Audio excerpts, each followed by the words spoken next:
Here's another chapter of catastrophe. Chapter 13, Jack's downfall. Jack came home from work in a bad mood as usual. The load was getting bigger and his boss was snapping at his heels. All he wanted was a quiet evening in front of the television. He was like a kettle ready to boil over, and all it was going to take was the smallest thing to make it happen.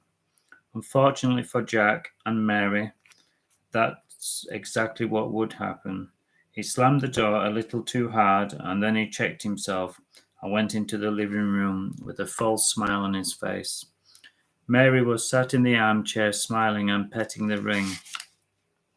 "Have you had a good day, love?" she asked, even though she knew that he probably hadn't. It was no secret that he disliked his job, and Mary thought that he would dislike any job, but she kept that thought to herself. "It was okay," said Jack, lying, but it had been a lot worse than okay. And all he wanted was a nice cup of tea and a chocolate biscuit and a cuddle in front of the TV. Was that too much to ask, he thought sadly. "You're looking happy," he said to Mary. She was positively beaming. "This is why," she said, and she sat down next to him, and then she showed him a ring. "What's that?" he said. "A ring, of course," she replied. "Obviously, I know that," he answered, his anger rising like a thermometer. "But where did you get it?" he asked. "You know money is tight," he added with a frown. "Oh dear," thought Mary, "isn't it obvious?"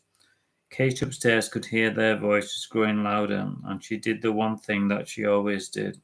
She put on her headphones and then she turned up the music as she stroked Snowy.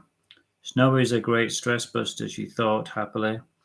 "It's the ring that Tom bought me when we were married," said Mary, admiring it again.